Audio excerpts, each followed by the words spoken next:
परम सौभाग्य है कि हमारे बीच में आज परम पूज्य चंद्रमौली स्वामी महाराज उपस्थित है। तो चंद्रमौली स्वामी महाराज श्रील प्रभुपाद जी के वरिष्ठ सन्यासी शिष्य है। महाराज जी अमेरिका से है और महाराज जी इस्कॉन के प्रिजन मिनिस्टर है। मतलब इस्कॉन के माध्यम से पूरे विश्व भर में अलग अलग जेलों में जो प्रोग्राम किया जाता है उसके महाराज जी मिनिस्टर है। आइए हम महाराज जी का स्वागत करते हैं 3 बार हरि बोल बोलकर। हरि बोल, हरि बोल, हरे। परम पूज्य चंद्रमौली स्वामी महाराज की।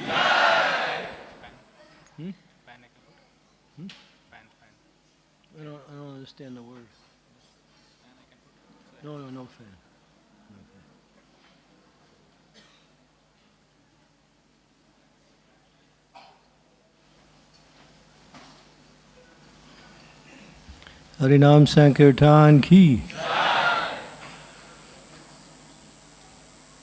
No other way.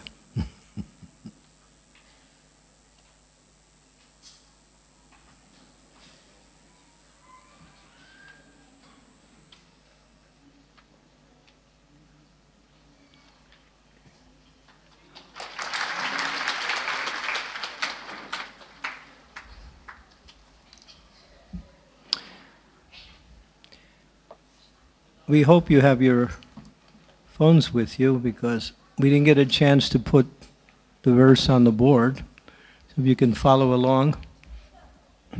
It's Srimad Bhagavatam, 1st canto, 10th chapter, verse number 4.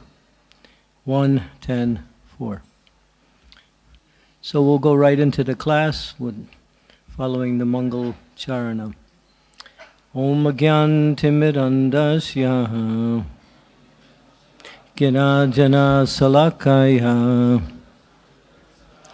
Chaksun Militam Yena Tasmai Shri Gurave Namaha Shri Chaitanya Manobhistam Staptitam Yena Bhutale Swayam Rupa Kadammayam Tadati Swapadantikam Nama Om Vishnu Padaya Krishna Prestaya Bhutale Srimakte Bhakti Vedanta Swamin Iti Namine Namaste Saraswati Deve Gauravani Pacharine Nirvisesa Sunyavari Paschatya Desatarine Vanchakalpa Tarubhyascha Kripa Sindhupa Evacha Patitanam Pavanebhyo Vaishnavebhyo Namaho Namaha Sri Krishna Chaitanya Prabhu Nityananda Sri Advaita Gadadhara Sri Vasari Gaur Bhakta-vrinda Hare Krishna, Hare Krishna, Krishna Krishna, Hare Hare, Hare Rama, Hare Rama, Rama Rama, Hare Hare. I chose this particular verse because I wanted to speak on a certain subject. So this from the chapter 10, the departure of Lord Krishna for Dwarka, verse number 4. Om Namo Bhagavate Vasudevaya. Om Namo Bhagavate Vasudevaya. Om Namo Bhagavate Vasudevaya. Kaman Bavarsha Parjanya Sarvakamuddukamahi. Shishichu sma vrajan gava. Paya soda savir Buddha. Kaman Bavarsha Parjanya Sarvakama Dukamahi Shishichu Smavrajam Gava Payasoda Swatir Muda. Chant.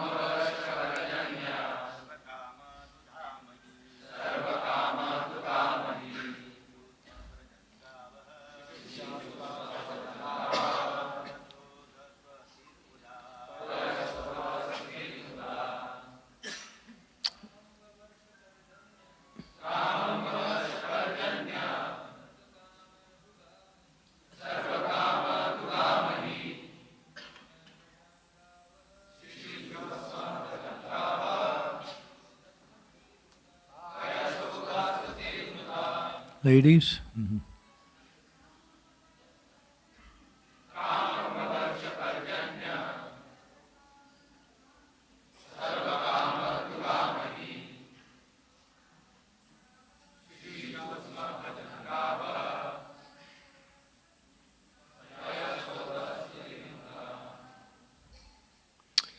Okay, word for word, Kaman. Everything needed. Varvasa was showered. Parjanya, rains. Sarva, everything. Kama, necessities. Duda, producer. Mahi, the land. Shishichu, sma, moisten. Rajan, pasturing grounds. Gava, the cow. Payasa, udaswati, due to swollen milk bags. Muda, because of a joyful attitude. During the reign of Maharaj Yudhisthira, the clouds showered all the water that people needed, and the earth produced all the necessities of man in profusion. Due to its fatty milk bag and cheerful attitude, the cow used to moisten the grazing ground with milk.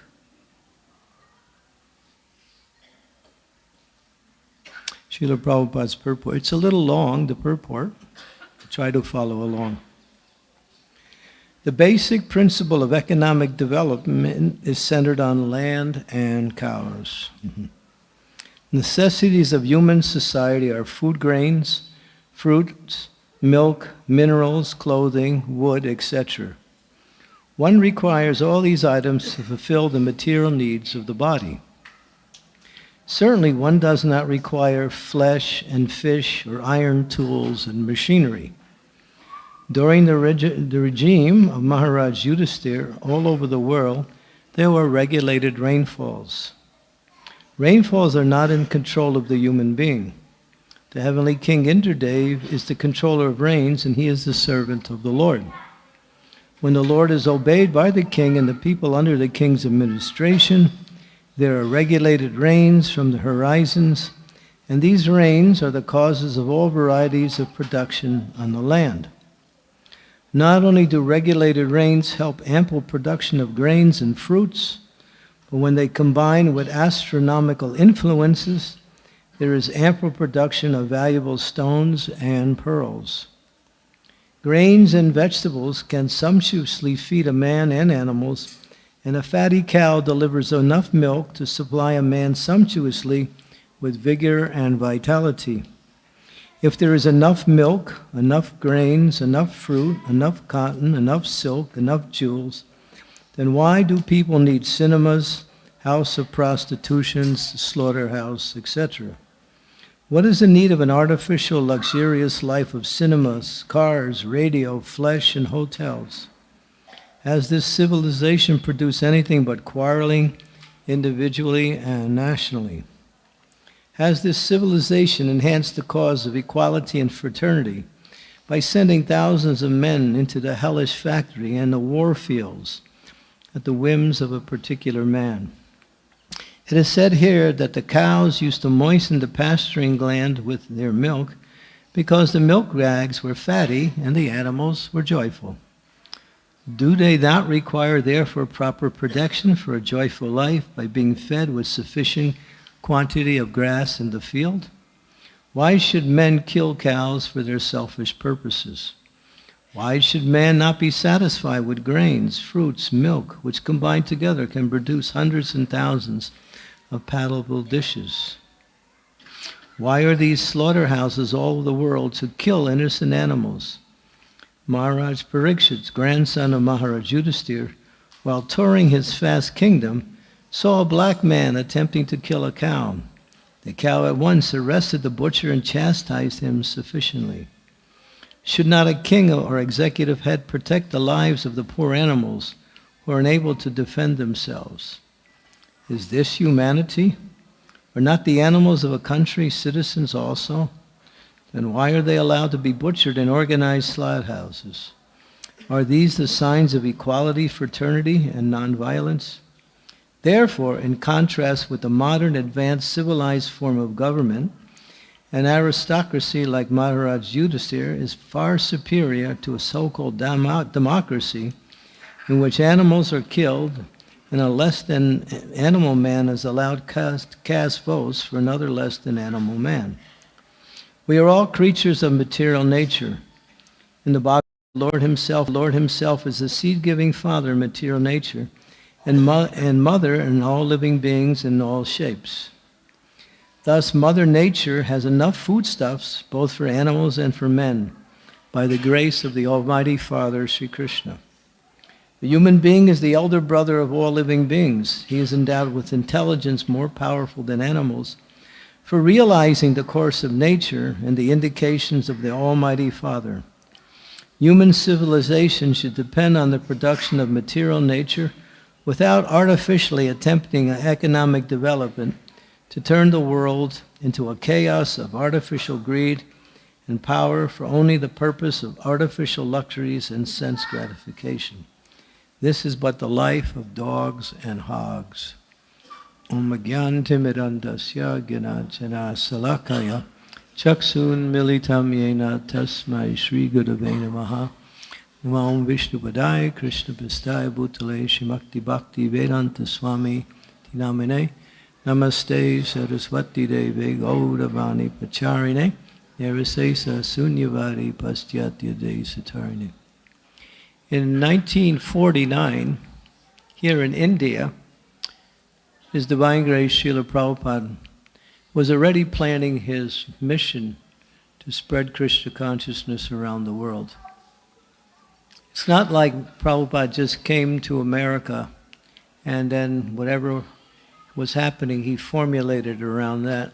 Prabhupada had a very clear and very thought out message of what he wanted to do to make the world Krishna conscious. Prabhupada was not just someone who was speculating. He planned this. So in 1949, he wrote one very lengthy article called Gita Nagari Concept. You can read it. It's available online. It's quite long. And he presented that article to Dr. Sardar, who at that time was the president of India. Prabhupada, in that article, he patterned Mahatma Gandhi's life along with one of the programs that Mahatma Gandhi was trying to establish along. And in that, Prabhupada made 4 points centered around the life of Mahatma Gandhi. And although Gandhi was a politician, still he did his prayer every day. And wherever he was, he usually would visit the local temple. So although Gandhi was very much involved with the nonviolent movement here in India, I'm sure many of you are, at least your grandfathers or fathers were aware, that Gandhi was very, although he was very politically oriented, still he had time for his spiritual life. And so when Prabhupada saw that, and then Prabhupada in his first part of his movement adopted that same principle: holy books, holy names.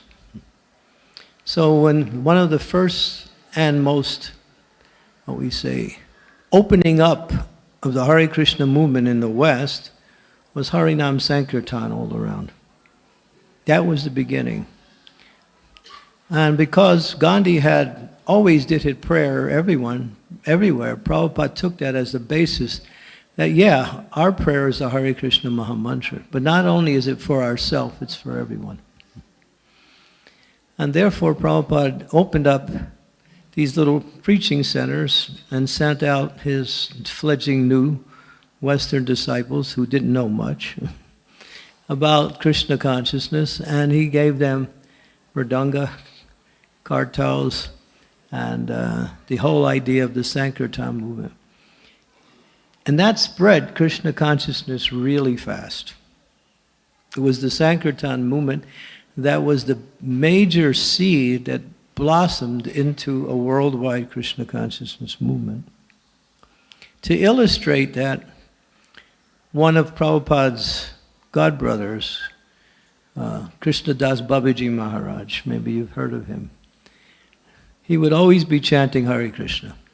He was a younger godbrother of Srila Prabhupada, but he wasn't doing anything but chanting, either kirtan or japa. And if you ever saw him, he was engaged either in japa or kirtan.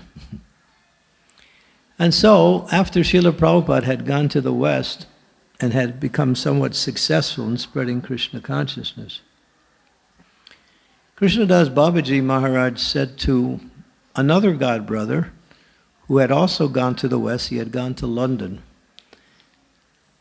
And then after some time he came back to India.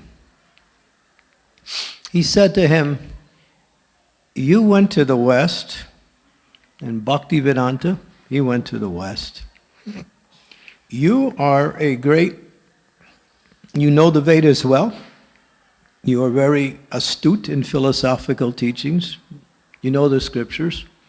And Bhaktivedanta Swami, he also. He's expert in scripture knowledge. He succeeded, you failed. Why?" Rhetorical question. He posed that to one very senior godbrother who had come to London to start the Krishna conscious movement under the orders of Bhakti Siddhanta Saraswati. The godbrother didn't say anything, and then Krishnadas Babaji Maharaj answered. Bhaktivedanta Swami was successful because he made chanting of the holy name of the Lord the most important part of his mission. And because of that, the whole Krishna consciousness spread fast throughout the whole world. You see, if you go back to the history, everywhere we were doing Sankirtan, somewhere in the world. And because people were coming and the temples were gradually opened.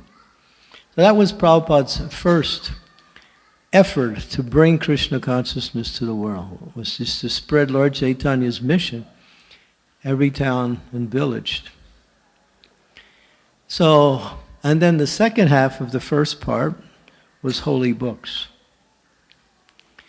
Prabhupada wanted to, of course when he came to the Western countries, he had brought the first 3 volumes of the first canto with him, Srimad Bhagavatam.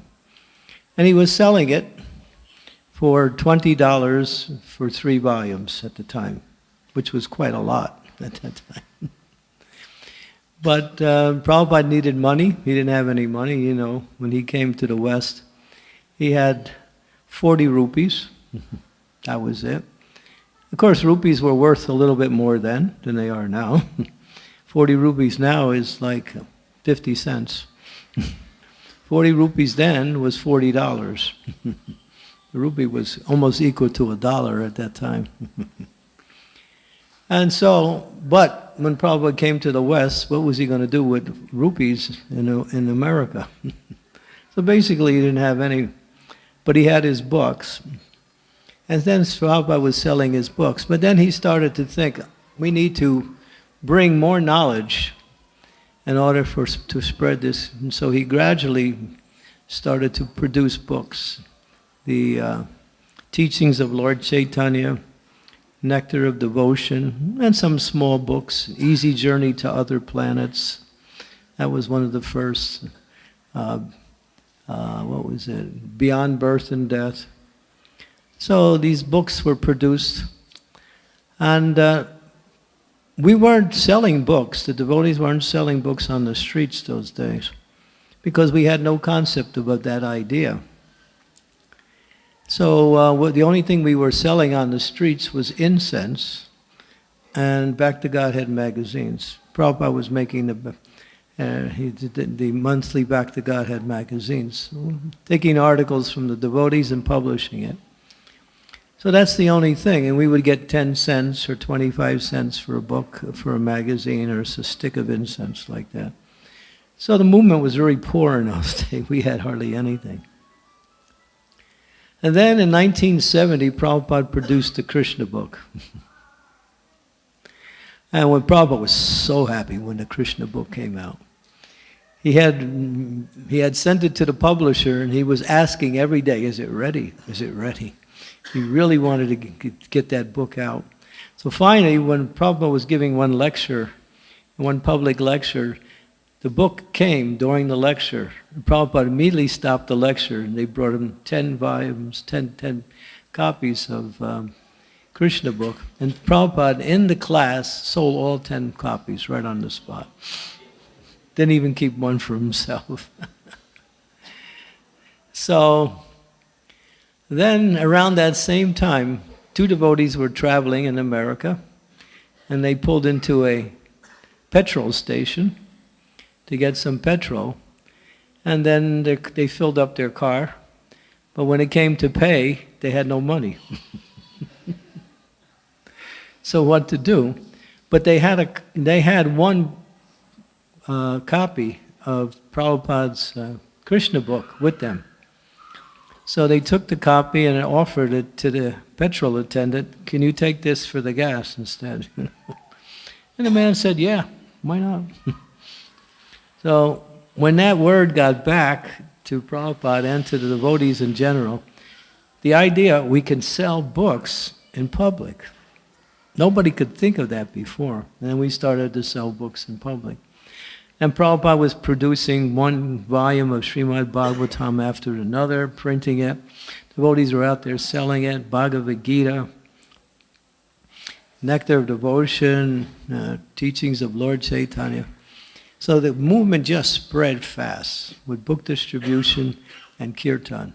That was the two main things that made Krishna consciousness very attractive to people all around. And Prabhupada was sending devotees all over the world. He took one young man, he was 19 years old.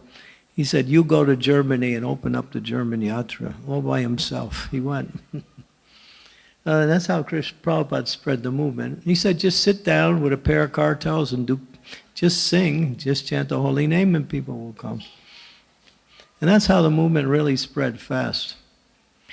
But then Prabhupada wanted to educate the devotees. And so in Gandhi's principles, Gandhi had the principle of Harijan, taking the Bungis and Chamars and make them equal to the Brahmins, right? They should be considered, even though they were born in low-class families and had no, what we say, Brahminical qualities, Gandhi's idea was to give them a rubber stamp and make them equal in all respect. Prabhupada took that idea, he said, this is a good idea, but we need to give them education. Only when we can give them spiritual education can they actually come up to Brahminical status. And so Prabhupada started a whole process of teaching devotees, especially giving Bhagavatam classes. And well, he was doing that already, but now he made it an effort to educate the devotees. And the basic principle was to give initiation. So people could actually come, join the movement in a formal way, get initiated, and practice Krishna consciousness in a very organized way under the guidance of Srila Prabhupada at the time. So that was the second part of Srila Prabhupada's mission, education and initiation. Well, the first part was holy books, holy names, Sankirtan, book distribution, printing books, and distributing books. Second part was educating the devotees and qualifying them for initiation. And then the third part was where he also took it from Gandhi, that Gandhi, wherever he was, even if he was traveling different places, he would visit the local temples. He would always go and offer his respects or come and offer prayers at the local temples. So Prabhupada then started the whole idea of temple worship. And he went around the world, and wherever we were doing Harinam book distribution, money was coming up, and we started to buy buildings. And the most frequent building we bought was Christian churches. The Christians couldn't maintain their churches because nobody was going to church. The churches were there. On Sunday, a few old ladies would come, and then the rest of the week would be just the caretaker sweeping this church. So the churches they couldn't attract people anymore, and so they start selling their buildings, and we start buying them. You can see, and if you go around the world, many of our temples are former Christian churches. But then Prabhupada also was going and also getting other buildings, Masonic lodges and the different big buildings, and turning them into Krishna temples. And then the whole temple movement, and that was part 3 of Prabhupada's mission. Was first one, holy name, Harinam, Sankirtan, education, initiation. Part 3 is open up temples around the world. This is a grand temple. Because this temple was worked so hard by the devotees to make it so attractive and to worship the Lord, thousands of people are coming to this temple. Thousands. And even in the Western countries where people are not so much inclined to temple worship, they're coming. And are coming, and then because of that, they're also getting education when they come into the temple, and some of them are actually becoming devotees. So Prabhupada started the temple worship everywhere, and we have grand temples. And Prabhupada was in New York City in 1965 when he first came to New York City. He was all alone, and he was trying to get his mission started. Of course, you know the history, how he found a little storefront with the help of a few young men at the time, and he opened up his 26 Second Avenue, which was the first temple. But even before that, Prabhupada was sitting on the park bench one day, and one Iranian train conductor, he saw this interesting-looking gentleman dressed in these flowing robes. So he thought, he looks quite interesting. You don't see that in the West. So he sat down next to Prabhupada, and then he started asking, well, who are you? Where are you from? And Prabhupada said, I come from India, and I've come to teach people about God consciousness. And I have 108 temples, he told this man, but they're separated by time. Prabhupada said that. I have 108 temples, but they're separated by time. So the man was thinking, well, this man seems like he's very nice, but he's speaking quite crazy. What do you mean to have 108 temples and they're separated by time? It's interesting because unbeknownst to a lot of people, I received a letter from one young man who was in jail. And he said, Maharaj, that same train conductor came to our temple in Seattle, Washington. He was an old man at the time. Prabhupada had already left the planet at that time. This was in the 1990s. And he walked up to Prabhupada's deity, and he started speaking really loud. He said he was going to do it. He did it. I didn't believe him. He did it.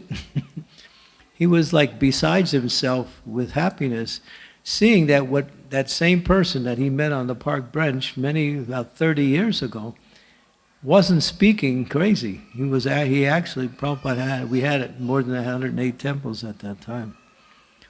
So that same train conductor, by the mercy of Krishna, got the answer.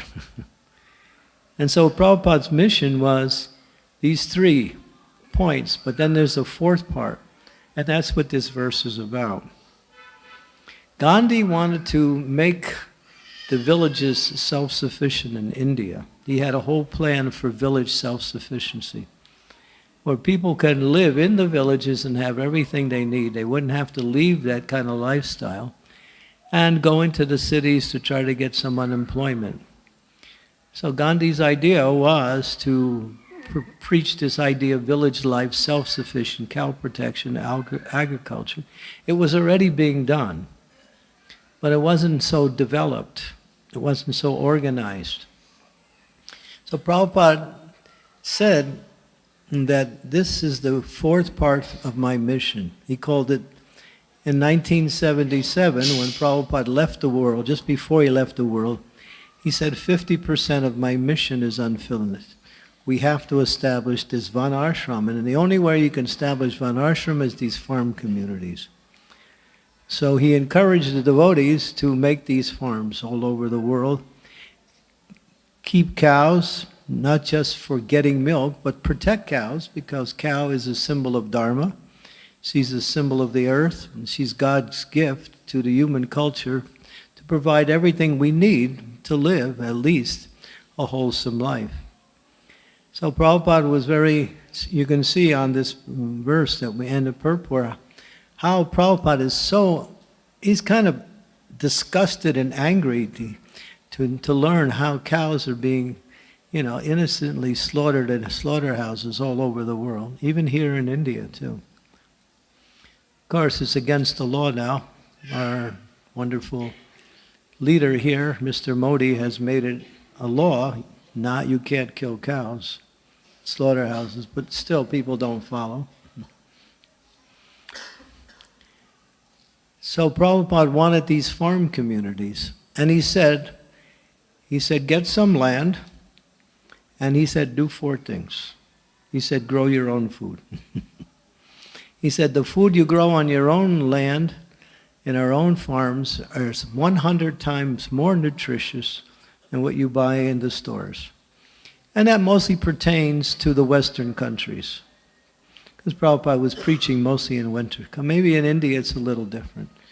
But Prabhupada was making that point, that the food that we get from the stores, a lot of times is full of herbicides and pesticides and various types of chemicals, which degrade the soil and at the same time also pollute the nutritional value of the food.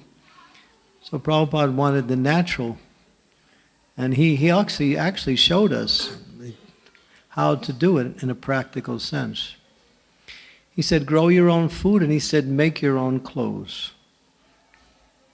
He said, grow cotton, grow silk, and make cloth. Keep the ladies busy.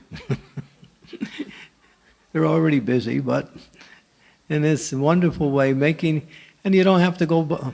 See, we go to work to get money, and we buy food and clothes. But if you can produce your own, then you don't have to go to work. It's practical. And the quality and the way you want to do it is all within your control. And the 3rd thing Prabhupada said was, learn herbs. Nature is full of various herbs. Learn herbs and make medicines, and that any disease can be cured by what Krishna gives in nature. There's one devotee in America, in one of our farm communities there, New Taliban. His name is Dwi Buja. He has an herbal business. He took me around the forest one day and he was showing me all of the different herbs. He said, this herb is good for arthritis, this one is good for, giving blood, better support to the blood. He was telling me all of these different herbs for different things that the body needs or diseases that the body can get control of. So he's made an herb business out of that. So Prabhupada wanted that. He wanted us to learn herbs and use it. And you can save a lot of money on doctors. I don't know what the medical system is here, but in America, people get sick and they have to pay thousands and thousands of dollars. And this is true with many Western countries. Just to get, if they send you to the hospital, they charge you like $2,000 a day just to be in the hospital. And you're not even going to guarantee you're going to get well either. Should I tell you something shocking? This is a statistic. What is the third leading cause of death in the United States? I don't know how much you know about the U.S., but the third leading cause of death in the United States is the cure that the doctors give the patients when they come with sickness. You go to the doctor and he kills you. That's the third leading cause of death. 15,000 people a month die from the cure. Haribo. Not Haribo, that's not Haribo. So, but Prabhupada wanted us not to be so dependent on the secular world for whatever you need. And that's why he said, build these community. And the last thing he said, build your own houses. He came to New Vrindavan in Prabhupada 1974, and he was talking about building houses. He said, you're here, you're living in a farm community. You have so much trees. You can use the trees that fall, the dead trees. You can make processed wood, start your own little sawmill, and you can make your own houses. And then Prabhupada sat down with all the leaders in New Vrindavan, and he drew a house on paper to give us an idea what the house looked like. And it was big enough for a family of 4, or maybe even larger. And then you could live very simply. So Prabhupada wanted that. He didn't want us to spend so much time working for the Western society. He said, live according to Krishna's way. How Krishna lived, very simply, the Vedic culture. And then Prabhupada spoke so much about the benefits of cows. And you all know the benefits of cows. You could tell me about it. I can't really tell you about it because you all grow up in that environment. But now we're getting away from that because of the Western influence, and people are thinking cars are more important than cows. But cows are God's gift to human culture. The cow, if you have a cow, she becomes a family member. She's part of the family. And if somebody in the family gets sick, the cow knows it. And she goes looking in the fields to find the herb that will cure that person's sickness, and she eats it, and then they milk that cow. And then the person gets cured. They give that milk, yeah.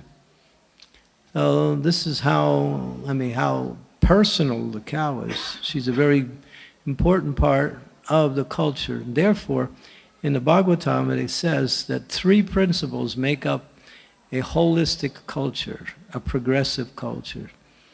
1, worship of the Supreme Personality of Godhead. Keeping cows, taking care of cows, and using cows for whatever you need. Cow dung can be changed into methane, and you can heat your homes with it. Methane can also use cow dung for fuel. You can cook with it.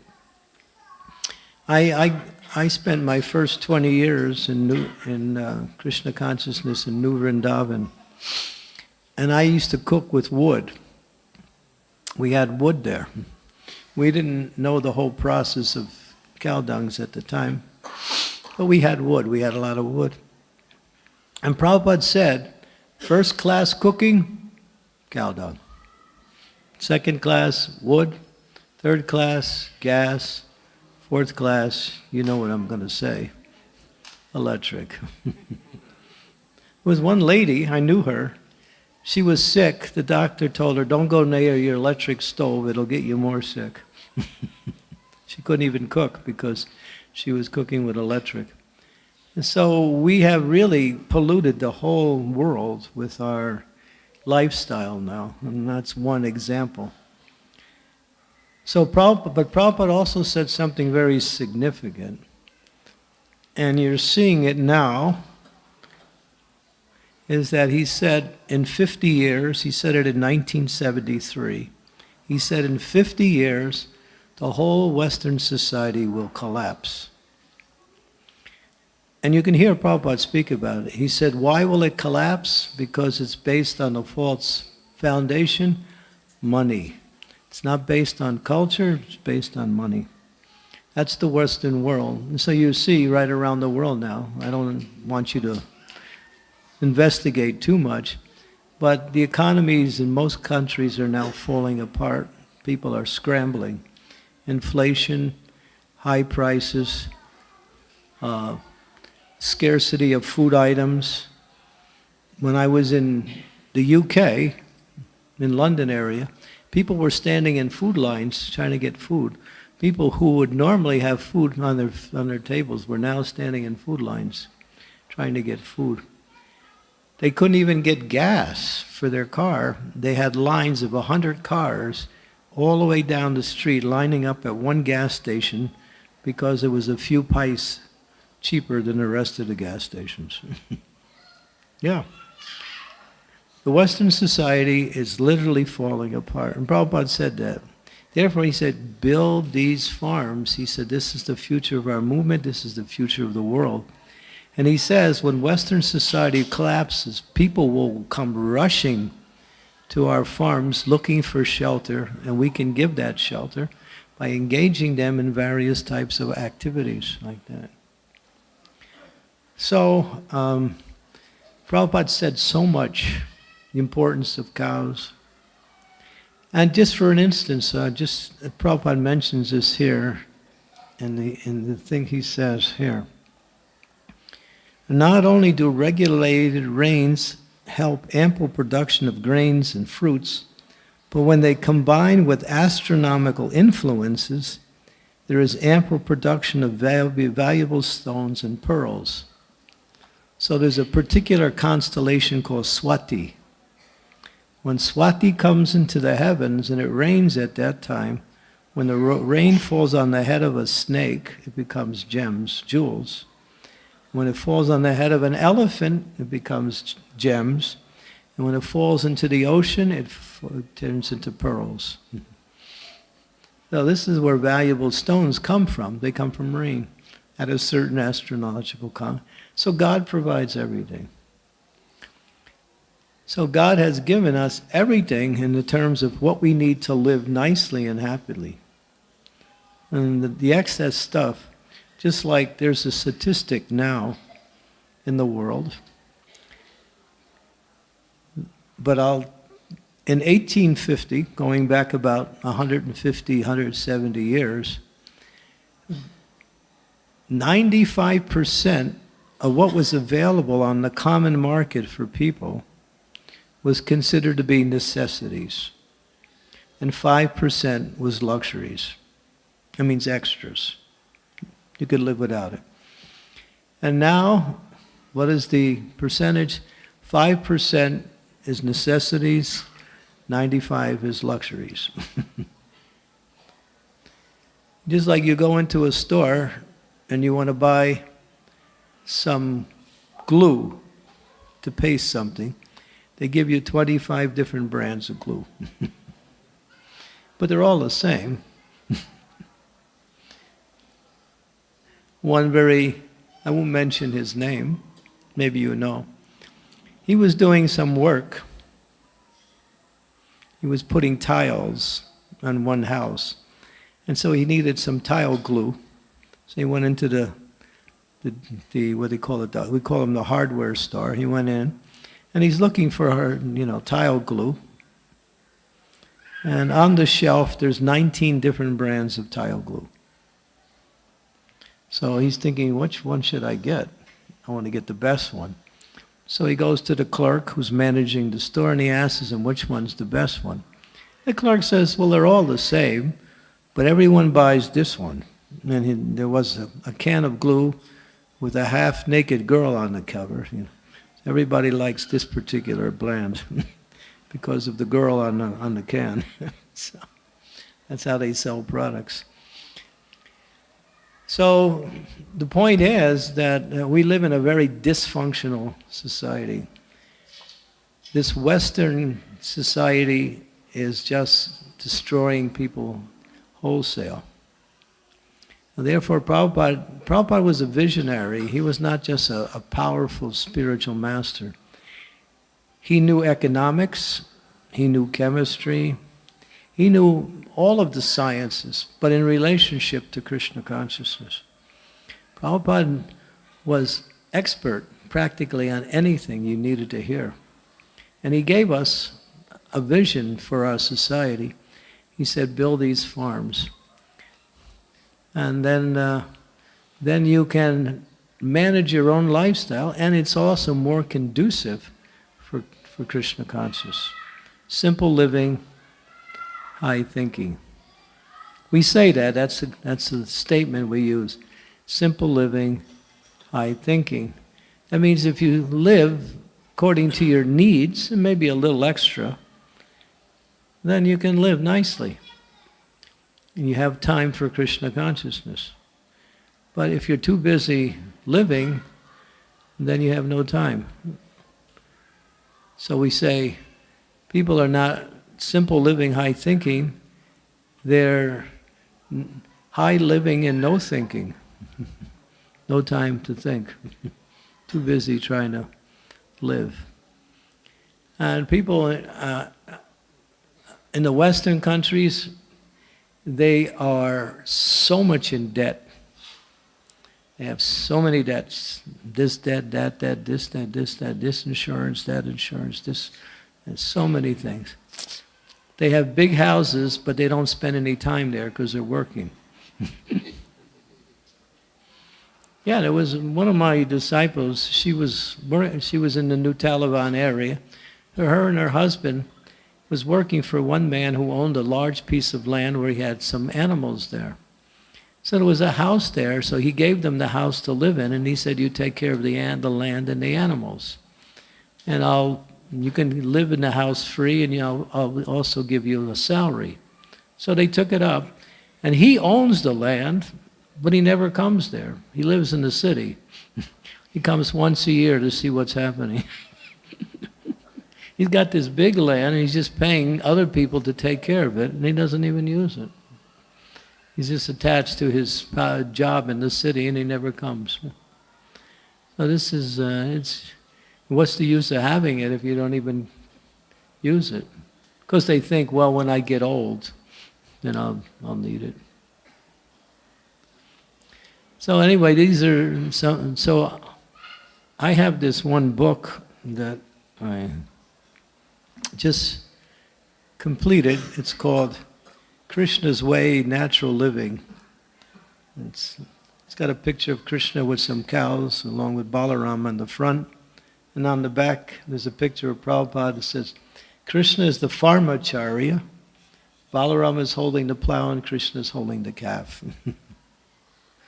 So those of you who want to learn a little bit more about this project of Srila Prabhupada, because in this book there is many statements of Srila Prabhupada about the importance of going back to the land and living more in line with nature, in line with Krishna, and in line with a simple lifestyle that is very much conducive to good health, and at the same time It gives you more and more time for practice of Krishna consciousness, like that. So the books are available. If anyone wants them at the end of the class, you can come. So this is basically what we're working on now, trying to inspire people, along with our society, to move in that direction. In this book, there's a QR code too. And in that QR code, you can scan your phone and you can hear Prabhupada speak. And he speaks for 5 minutes, describing the fall of Western society and the importance of living simply. It's an interesting talk by Srila Prabhupada.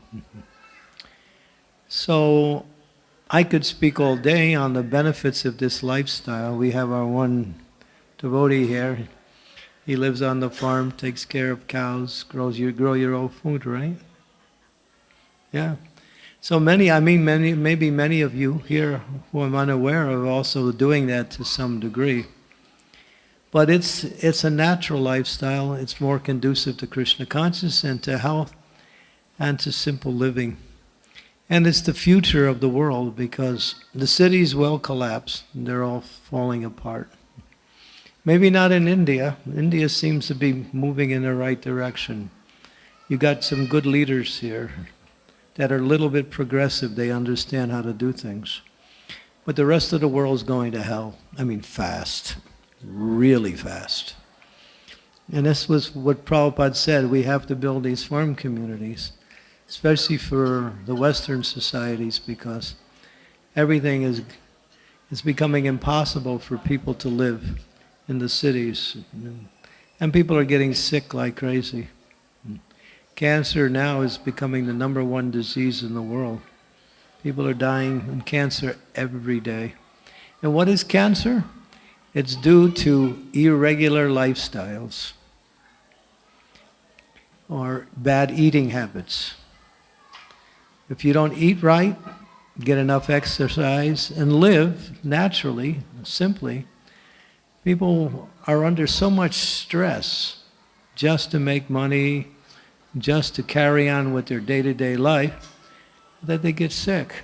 And cancer is a disease of Kali Yuga. I mean, because this age is so bad. So my emphasis is on that. Learn a little bit more about this program of Srila Prabhupada. And if you can do it, it's ideal. And those of you who are already doing it, include more and more devotees in it, and make nice farm communities that will be self-sufficient and free from all of the craziness of the secular society. Okay, I'll stop there. Any questions or comments? Anything on the subject matter?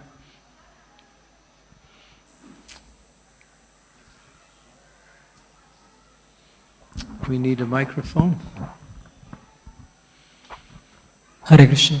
Thank you very much for beautiful this discussion on the purport and explaining the importance of going back to the natural living, the Krishna's way, and the farm communities. Maharaj, like as we are discussing in the class, today the economy is more based on factory and technology, and even farmers' children, they don't want their children to go into the farming again. They want that they should learn technology and earn that way more and more. So I just wanted to know some practical tips because most of the devotees currently are coming here are also from technology background only, and their economy is also based on technology only or factory based. So what all small baby steps or practical steps we can implement in our life, because currently there is no job or scope available for the majority of the world in this natural living concept. So what all steps we can take as an individual? Well, it's a planning program. First you have to understand the importance of it. Then you have to organize around that, and it takes time to develop it. People want money, so they think the technology is where the money is. But you compromise a lot. Just like even doctors are saying now that cell phones are bad for your health. And it's a fact. There's many statistics. If you put the cell phone up to your ear, people are getting loss of memory. They're getting tired faster. There are also, in some cases, brain damage also. So this technology is not at all conducive to what we call good health. But it's fast money. But what is real money? Money is not this paper stuff. Just like we all know, Mr. Modi, many years ago, he pulled back the 2,000 note rupee, and then everybody was burning it in the streets. I also saw that. No, it's just paper. If the government says it's good, it's good. So if you have paper, you have nothing. It's just paper. But the government says it's good, so it's good for a while anyway. It can get you something. But real wealth is land, cows, precious metals. This is actual tangible wealth that is always wealth. If you have livestock, animals, if you have land, then you have something. You have equity. Then you can stabilize your life. This paper money, Prabhupada's, you can listen to it. 1973, December 31st, morning walk conversation, Los Angeles, California. Prabhupada talks the whole thing about paper money. He says it's cheating. You work hard and they give you a piece of paper. And this paper says it's not real wealth. Just like years ago in America, back in the 1920s, the dollar, the paper money was backed by gold. And then after the crash, and the economic crash in 1929, they took everything off the gold standard. Then if you had paper money, you could trade, you can get a percentage according to that paper, but then in 1972, they completely did away with any backing of gold for any finances. So now all the gold is being taken up by big, powerful people. I just got a statistic. 90% of the wealth in the world is owned by 2% of the people. Most people are working hard just to get something. But become Krishna conscious and you don't have to work hard. Simple living. Krishna will provide whatever you need. If you're serving Krishna, don't think Krishna's not going to take care of you. Of course, you may want things that you don't need, but basic things will always be there. Krishna always takes care of his devotees. He's taking care of people, even in the outside, even if they're not devotees. He is Adham Bija Pita Pita. He's the father of all living entities. He takes care of all living beings, personally. And for his devotees, he always takes care of his devotees. Well, there's no lack. We don't have to. I was traveling on the train. I was going from Mumbai to Pune. This was many years ago. And I met one young man on the train. He lives in Pune and he works in Mumbai. He drives the train twice a day. He goes home every night because he has a wife. So he spends, 4 hours on 3.5 hours, 4 hours going to he works as a janitor in the Bombay Stock Exchange. And I said, you're spending like 7 to 8 hours a day just going back and forth. He said, I need a job. It's the only job I could find. So I thought, he's killing himself just spending 7 hours, 8 hours just on the train. So this is the Western civilization. It divides families. Just like there was one story, one young boy, he was 5 years old, and he was in the house, and he saw this man in the house. And he said to his mother, "Who's that man?" She said, "That's your father." He didn't see his father for 5 years. Yeah, it's a true story. When he was sleeping, his father was there. When he was awake, his father was working. So he never saw his father till about 5 years old.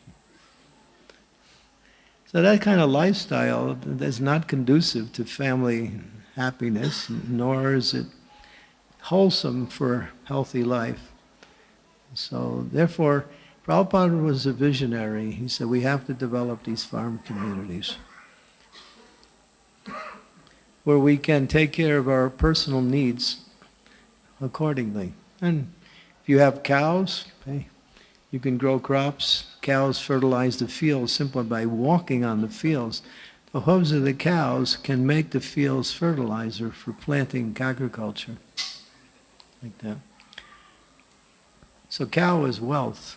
And if you take care of her nicely, she will take care of you very nicely. She's your mother. So yeah, it's the way it is. We can't tell people don't go to work, but we can tell them that, you should try to transition out of this lifestyle and live a more simple lifestyle. That way, because if you go to work for somebody, you don't know, you might even lose your job. Then you're out. If you live on the land, you always have work. Sometimes more than you need. It's there. Any other questions or comments? Yes.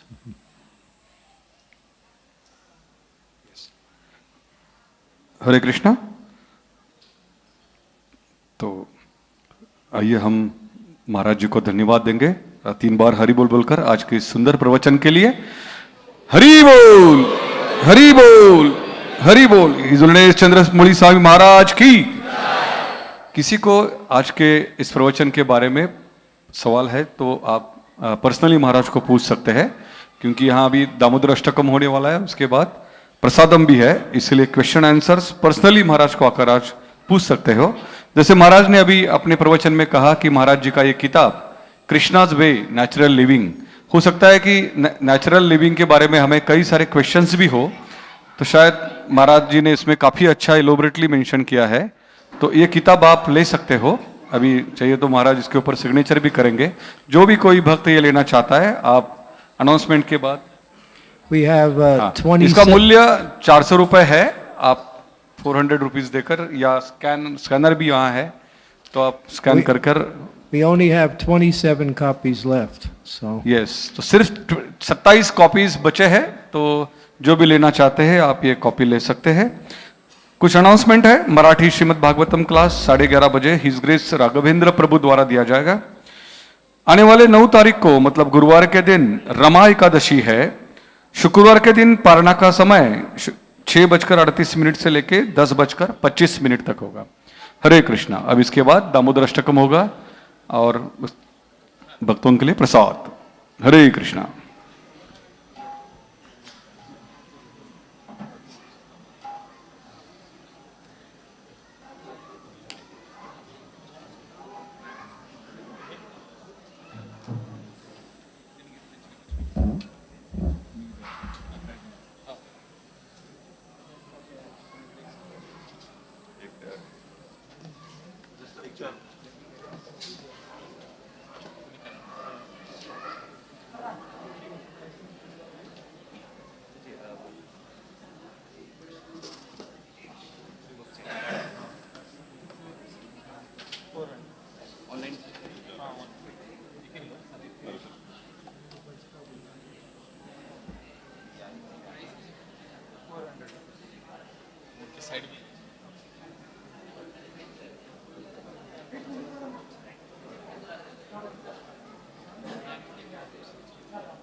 नमामीश्वरं सच्चिदानन्दरूपं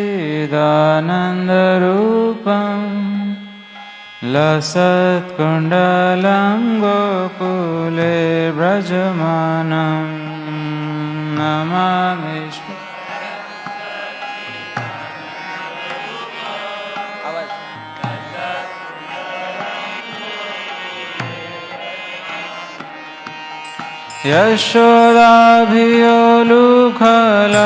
यशोदाभियोलुखलाधवमानं परामृष्टम् अत्यन्ततो धृतगोप्या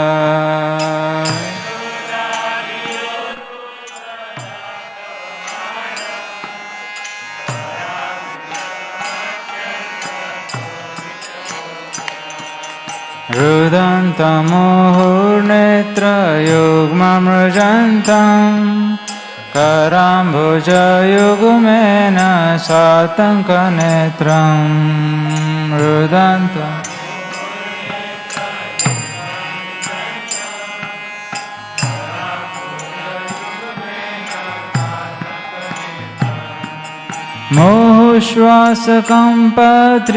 मुहुश्वासकम्पत्रिरेखाङ्ककण्ठ स्थितगर्वं दामोदरं भक्तिबद्धम्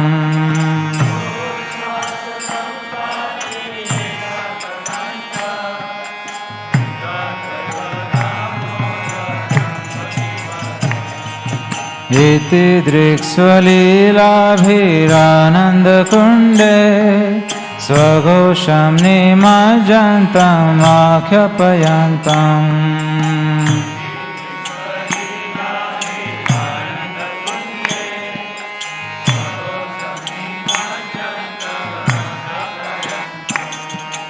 तद्येषि तज्ञेषु भक्तर्जितत्वं पुनः प्रेमतस्तं शतावृत्तिवन्दे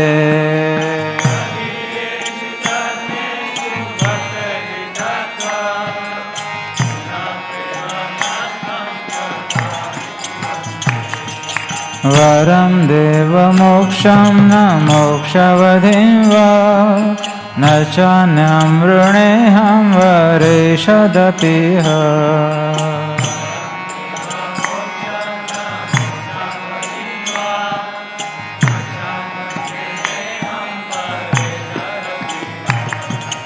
इदं देव पूर्णाथ गोपालबालं सदा मे मनस्य विरास्तं किमन्ये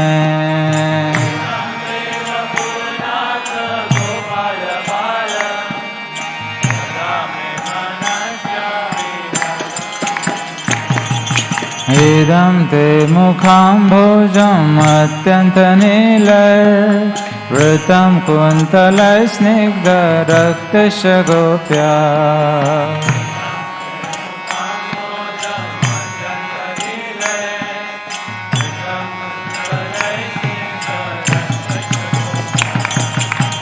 मुहुश्चुम्बितं बिम्बरक्तधरं मे मनस्य विरास्तं अलं लक्षलाभे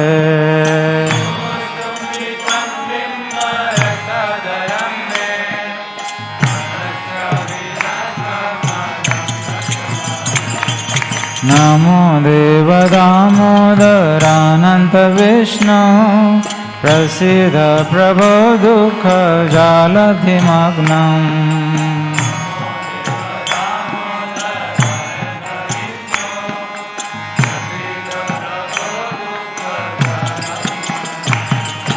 कृपादृष्टिवृष्टातिदीनं बतानु गृहाणेश मामाज्ञमेदशीदृश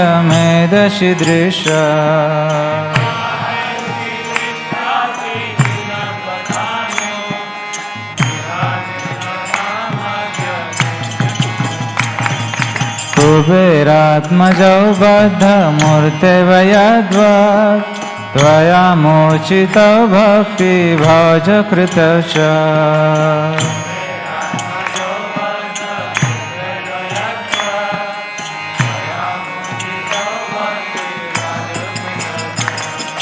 तथा प्रेम भक्तिं स्वकाम्य प्रयच्छ न मोक्षे ग्रहो मेस्ति दामोदरेह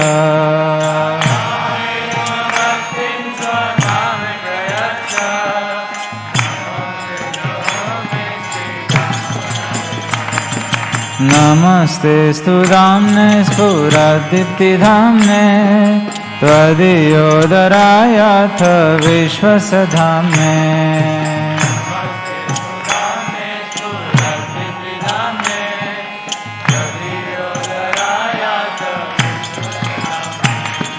नमस्ते स्तुधाम्ने स्फुरदीप्तिधाम्ने त्वदीयोदरायाथ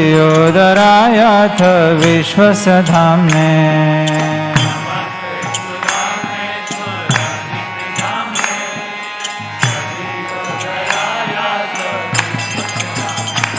नमो राधिकाय त्वदीयप्रियाय नमो अनन्तलीलाय देवाय तुभ्यम्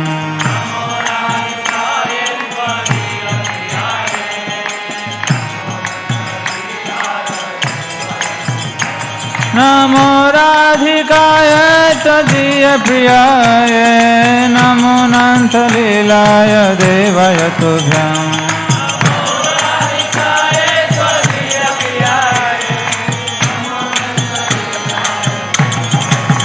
नमो राधिकाय त्वदीयप्रियाय नमो अनन्तलीलाय देवाय तुभ्यम्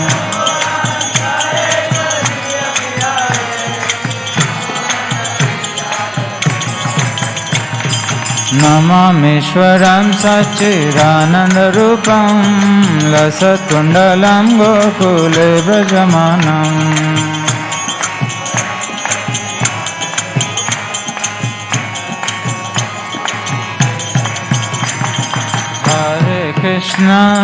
हरे Krishna Krishna Krishna Hare Hare Hare Ram Ram Ram Hare Hare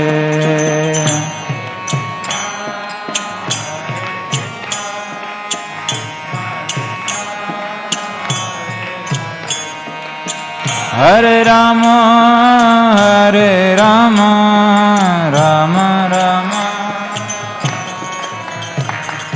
Hare Krishna Krishna Krishna Hare Hare Hare Ram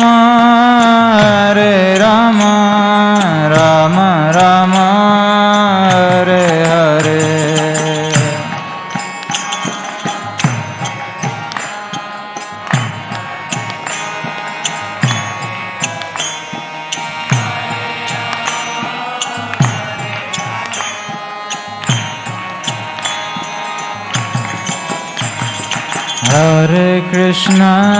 Hare Krishna, Krishna Krishna, Hare Hare, Hare Rama,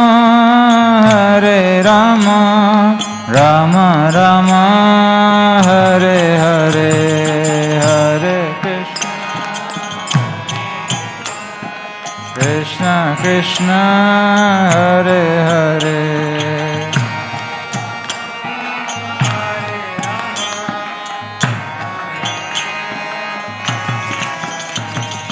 Hare Krishna, Krishna Krishna, Hare Hare, Hare Rama, Rama Rama, Hare Hare.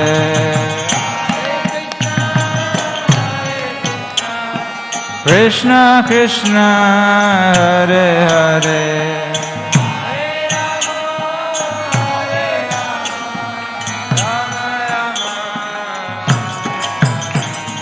Hare Krishna,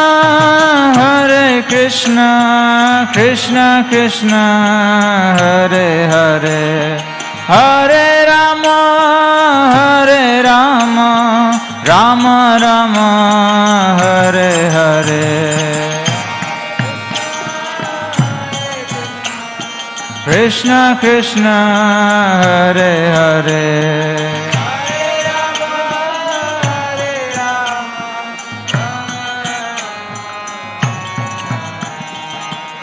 Hare Krishna, Krishna Krishna, Hare Hare, Hare Rama, Rama Rama, Hare Hare, Hare Krishna.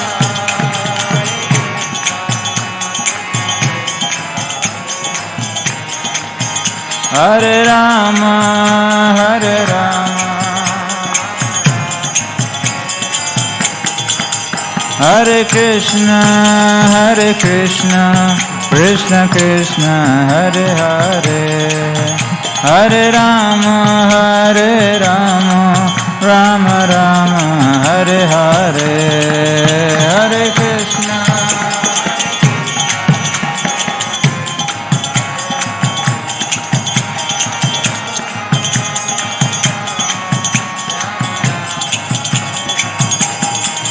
Hare Krishna, Krishna Krishna, Hare Hare, Hare Rama,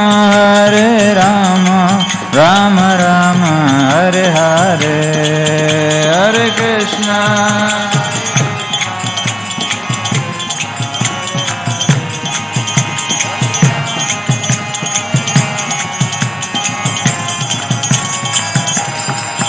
Hare Krishna, Krishna Krishna, Hare Hare, Hare Rama, Rama Rama, Hare Hare, Hare Krishna.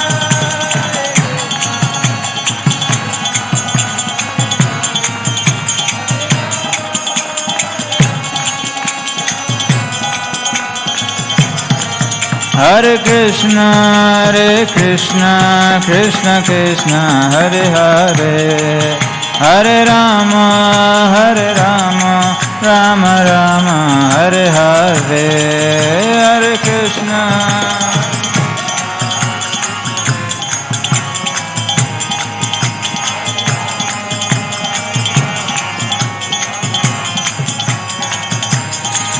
Jai Radha Damodar, Radha Damodar, Radha Damodar, Radhe Radhe.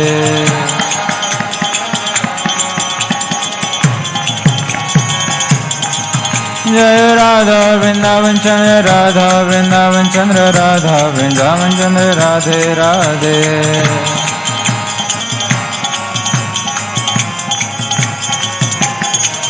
Prabhupada, Prabhupada, Prabhupada, Jai Prabhupada, Prabhupada.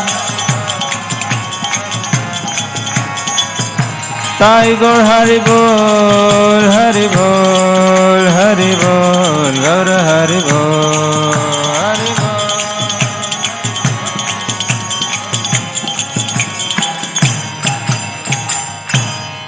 Shri Radha Damodar Bhagwan ki.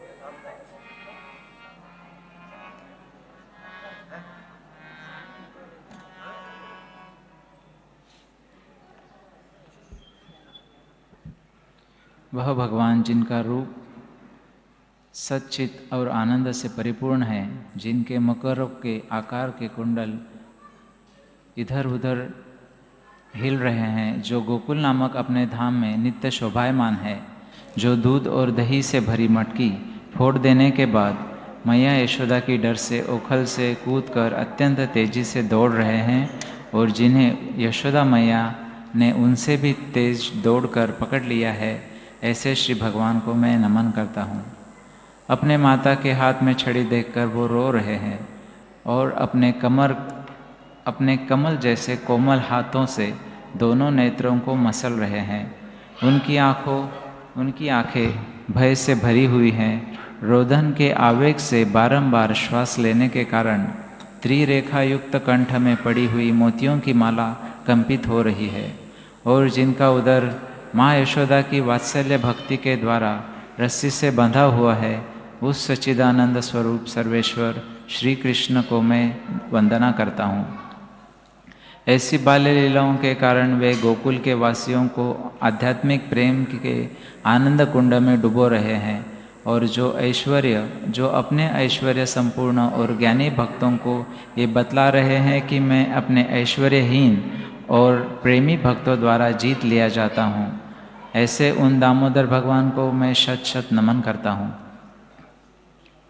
हे भगवान, आप सभी प्रकार के वर देने में सक्षम होने पर भी मैं आपसे ना ही मोक्ष की कामना करता हूँ, ना ही मोक्ष का सर्वोत्तम स्वरूप श्री वैकुंठ की इच्छा रखता हूँ, और ना ही 9 प्रकार की भक्ति से प्राप्त किए जाने वाले कोई भी वरदान की कामना करता हूँ।